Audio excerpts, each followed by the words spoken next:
저도 옛날에 중촌동 현대아파트 살았어요. 아, 그래요? 네, 예. 교도소 바로 옆에. 우리 동생도 이제 거기 살다가 지금 이제 둔산동으로 이사 갔는데. 안녕하세요. 중도TV 강재일 기자입니다. 오늘 이 시간은 대전 출신 자유한국당 김용태 의원 모시고 정치 현안 말씀 나누겠습니다.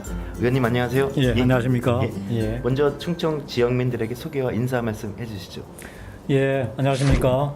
저 대전 출신 김용태입니다.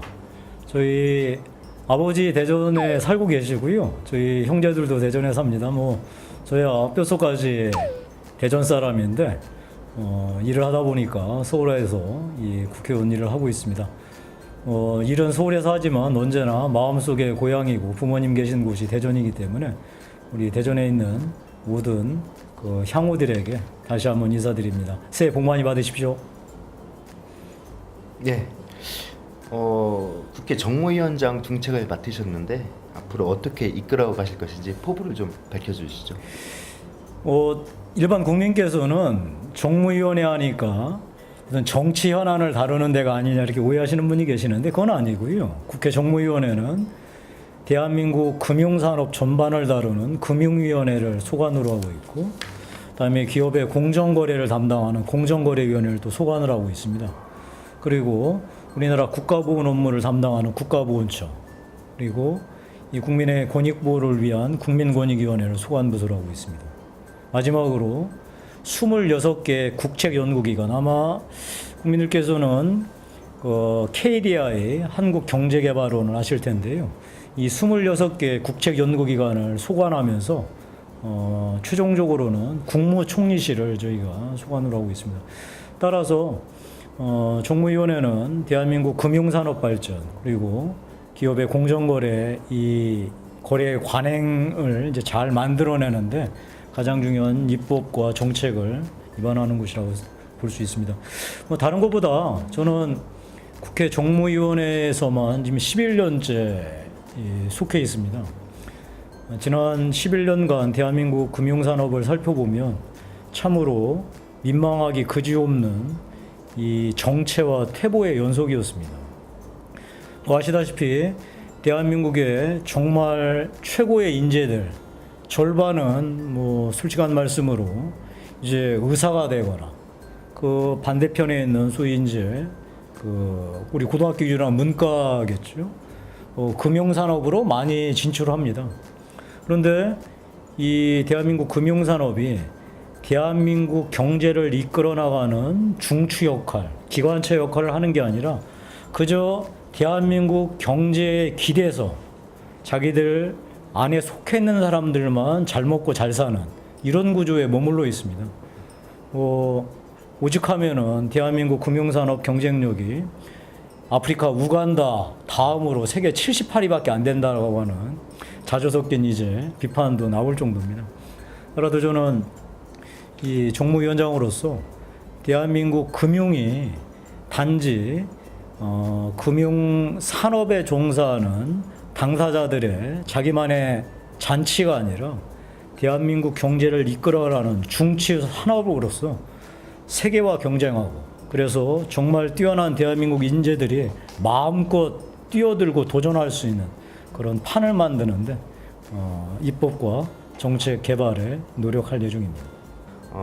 당 혁신위원장을 맡고 계신데 혁신위원장으로서 지방선거를 임하는 전략이 있다면 소개해 주시죠. 일단 뭐 솔직하게 인정할 건 인정해야지 전략이고 뭐 이런 게 나오지 않겠습니까? 현재 자유한국당의 국민에 대한 평가는 자유한국당 전신부터 포함해서 역사상 최악이라고 해도 과언이 아닐 겁니다. 이 자유한국당의 국민에 대한 불신이 만들어내는 또 하나의 효과가 문재인 대통령의 높은 지지율입니다. 사실 이 말을 뒤집어 얘기한다면 문재인 대통령의 높은 지지율의 이유가 자유한국당의 국민에 대한 낮은 신뢰에서 출발하고 한다면, 그리고 우리 입장에서는 이 국민의 신뢰를 회복하고 만들어내는 데 집중해야 되지 않겠습니까? 저는 기본적으로 그 자유한국당으로 대표되는 대한민국의 보수 세력이 대한민국을 여기까지 끌어왔다라는 그 사실에 대해서 결코 폄하하거나 부인할 생각 없습니다. 굉장한 역할을 했고요. 저는 자부심을 가져도 좋다고 생각합니다. 다만 지난 9년간 두 차례 보수 정권에서 보여줬던 국민들에게 정말 실망한겼던 보수 정치의 실패가 지금 현재 자유한국당이 국민에게 신뢰를 받지 못하게 하는 가장 중요한 그 원인이었고, 사실 급기야는 대통령까지 탄핵되는 사태를 맞았던 것 같습니다. 그리고 이 소위 공당이라는 자유한국당이 이 국민의 신뢰를 저버리고 사당화된 모습에 함몰되어 있었다는 뼈아픈 실책도 있었다는 거 인정합니다. 따라서 저희 자유한국당의 이 지방선거에 대한 전략의 첫 번째는 첫째도 혁신이고 둘째도 혁신이고 셋째도 혁신입니다. 우리 스스로 그 뼈를 깎는 자기 환골탈태의 노력이 없으면 국민한테 무슨 수로 신뢰를 받겠습니다. 저는 혁신위원장으로서 지방선거를 임하는 기본적인 전략이 지방선거를 먼저 겨냥하는 것이 아니라 우리 내부의 문제점을 찾아서 고쳐나가는 노력부터 하는 것이 선거에 임하는 가장 중요한 기본 자세라고 생각하고요. 그 혁신의 첫 번째는 뭐 복잡하지 않습니다. 지금 현재 대한민국이 처한 문제를 해결하는 데 있어서 현명하고 유능한 대안을 제시하는 겁니다. 지금 현재 문재인 정부의 이 정책에 대해서 뭐 잘한다고 평가하시는 분도 있을 수 있죠. 다만 문재인 정부 방식으로 하면 나라 큰일 난다라고 걱정하시는 분도 많이 계시거든요. 문제는 문재인 정부 방식으로 이 문제를 풀어나가다는 나라가 큰일 나겠다라고 걱정하시는 분들이 우리 자유한국당을 지지를 흔쾌하게 안 하시는 겁니다.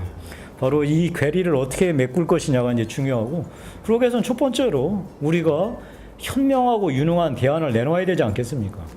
두 번째는 우리들을 둘러싸고 있는 정말 구태의연한 이런 행태들을 뜯어고치는 노력들이 있어야 되겠죠. 저는 일단 아까 이 우리 시대의 도전에 대한 현명하고 유능한 응전이라는 대안을 내놓고 우리 뼛속같이 담겨있던 이 구태의연한 관행과 행태들을 뜯어고치는 것, 그 일부터 해나가는 게 저는 지방선거에 임하는 첫 출발이라고 생각합니다. 네. 충청 발전을 위해 조언을 해주신다면 한 말씀 부탁드립니다. 이 동서에 이 지역 민심이 그 집권 여당하고 제일 그 야당인 한국당으로 분명히 분리되어 있던 게 사실이고, 그거에 충청권이 주도적 역할이 아닌 그냥 양분된 형태로 나타나고 있어서 저는 이 충청에 대한 그 기본적인 지역 발전에 분명한 그 방향을 설정하고 나아가서 이 대한민국을 주도할 수 있다는 분명한 자부심과 자신감을 토대로 해서 한국 정치를 뭐 이끌어 갈 수 있을 거라고 믿고요. 이 충청 출신 우리 정치인들도 더욱더 분발하고, 다만 제가 꼭 드리고 싶은 말씀은 충청 지역에서 지금 의원 활동을 하고 있는 사람이 아니고 서울에서 국회의원을 하고 있는 사람으로서 꼭 말씀드리고 싶은 거는, 이 충청 출신 정치인들이 지역 발전에 당연히 적극 발벗고 나서야 하는 건 마찬가지지만 대한민국 전체 정치를 이끌어 나가겠다는 분명한 소명감과 자부심을 가져야 한다고 생각합니다. 저는 그것이 대한민국 정치를 진일보시키고 나아가서 충청 정치의 전국화, 충청 정치의 대한민국을 이끌어 나가는 이 주도화가 가능하다고 생각을 합니다. 예.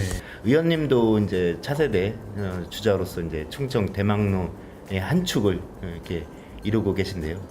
어떻게 본인 자신의 정치적 그런 여정이 앞으로 어떻게 될런지, 이런 기대감에 대한 그 지역민의 기대감에 대한 뭐 의지를 좀 밝혀주신다면. 뭐 아직 부족하기 짝이 없는 사람입니다. 뭐 간혹 일부 언론에서 이번 지방선거에서 서울시장 후보로 제 이름이 언급되고 있지만, 저는 제가 지금 뭐 서울시장을 포함한 지방선거에 신경을 쓸 계제도 아니고 겨를도 없습니다. 지금 당장 무너진 이 정치 균형 복원을 위해서 자유한국당 혁신이 가장 중요하고, 그를 해내라고 혁신위원장을 저한테 맡겨주셨기 때문에 어떤 자유한국당의 혁신에 최대한 이제 노력할 거고요. 저는 뭐 이 충청 대망론이라는 게 너무나 우리 스스로 꿈꿀 뿐만 아니라 현실화시키기 위해서 노력해야 되겠죠. 솔직히 말씀드린다면 대한민국 정치는 그 영남 패권과 호남 패권이 번갈아 가면서 대한민국을 이끌어 왔을 뿐만 아니라 철두철미하게 그 패권에 이 종사하는 사람들만이 대한민국 주류 세력으로 편입된 게 사실입니다. 저는 어떤 특정 지역 사람들이 정권을 뭐 이끌어가는 것이 무조건 잘못됐다고 얘기를 하지는 않지만, 뭐 당연히 우리 충청권이 균형 잡힌 이 정치를 통해서 대한민국을 균형 있게 이끌어 나가는 데 있어서 중심으로 못 설 이유가 어디 있겠습니까? 저는 그런 차원에서 우리 충청권의 많은 인재들이 이 나라 발전에 가장 중요한 영역인 정치로 뛰어들어서 당당하게 이 충청 출신의 정치인으로서 전국 정치를 이끌어 나가기를 바랍니다. 저도 뭐 늘 마음속으로 제가 이 충청 출신의 정치인이라는 거 늘 마음속에 새기고 있고요. 어떤 우리 충청인들이 이 대한민국 정치를 이끌어 나가는데 그 견진차 역할을 할 수 있도록 뭐 노력할 마음 늘 갖고 있습니다. 개헌이 추진되고 있는데 행정수도를 세종시로 명문화하자는 주장이 있습니다. 거기에 대해서 소신을 한번 밝혀주신다면. 저는 이 개헌 문제는 가장 중요한 기본 전제와 두 가지 방향이 있다고 생각합니다. 기본 전제는 대한민국의 국채의 본령, 즉 자유민주주의와 시장경제를 어떤 경우에도 훼손할 수 없는 방향으로 추진되어야 된다고 생각합니다. 이것이 만약에 단 한치라도 훼손된다면 개헌은 하지 아니야만 못합니다. 두 번째, 개헌 문제가 계속해서 국민적 관심사가 되고 정치권에서 끊임없이 제기되는 이유는 간단합니다. 대통령이 불행해지기 때문에 그렇습니다. 대통령이 불행해진다는 것은 개인적인 문제를 넘어서 국정의 중단, 혼란을 얘기합니다. 역대 대통령들 보십시오.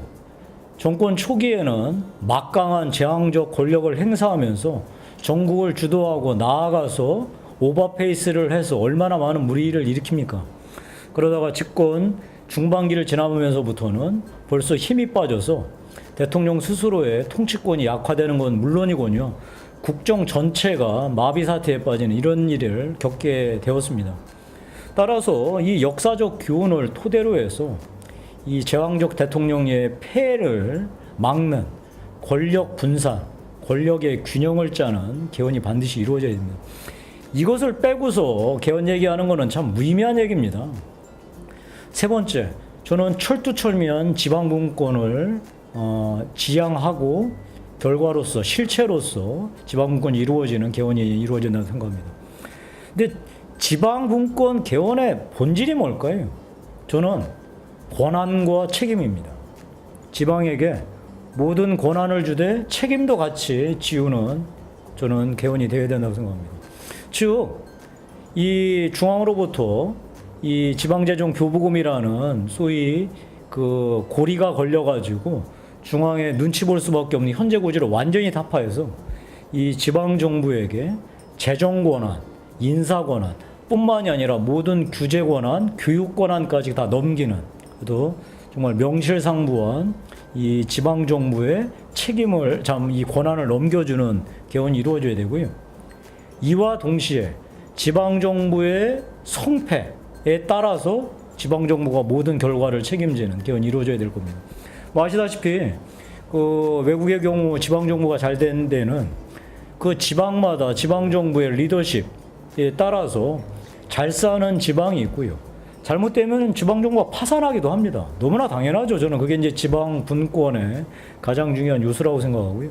저는 그런 차원에서 우리 세종의 행정수도 문제도 잘 살펴볼 필요가 있다고 생각합니다. 저는 지역의 균형 발전 차원에서 이 세종의 행정수도 이 개헌에 그 못 박는 그 내용에 대해서 저는 굳이 반대할 이유가 없습니다. 다만 아까 말씀드린 대로 지방 정부의 권한과 책임을 완벽하게 지우는 방식이라고 한다면 그 기타의 규제, 즉 수도권 규제 문제랄지 다양한 형태의 소위 지방에 따른 차등과 이 중앙정부가 여전히 고리로 걸고 있는 중앙정부의 소위 간섭 이런 것들을 배제하는 이런 지방분권이 이루어진다면 저는 충분히 그 문제도 논의할 수 있을 거라 생각합니다. 이 정치하면 이것저것 사실 여러 사람을 만나고 일을 하다 보니까 정신이 없습니다. 따라서 제 그 여가 생활을 어떻게 하는지도 잘 모를 정도입니다. 제 유일한 낙이자 여가는 한화 이글스 야구 응원하는 겁니다. 참 요새 한화 이글스 몇 년 동안 너무나 어려운 시절을 보내면서 제 스스로도 막 위축이 되는 거예요. 사실 한화 이글스 한번 이기면 우리 고향 친구들 같이 모여서 소주도 한잔하면서 고향 얘기도 하고 그랬는데 참 올 한 해 전 우리 18년도에는 우리 새로운 한용덕 감독 체제에서 한화 이글스가 비상하길 바랍니다. 이와 마찬가지로 우리 이 충청권도 대한민국 발전에 있어서 정치뿐만 아니라 경제 영역, 사회 영역, 문화 영역에서도 대한민국을 이끌어 나가는 중심 이 세력으로 발돋움하기를 진심으로 바랍니다. 우리 고향에 계신 향후 여러분, 올 한 해 늘 좋은 일만 있으시기를 바랍니다. 새해 복 많이 받으십시오. 고맙습니다.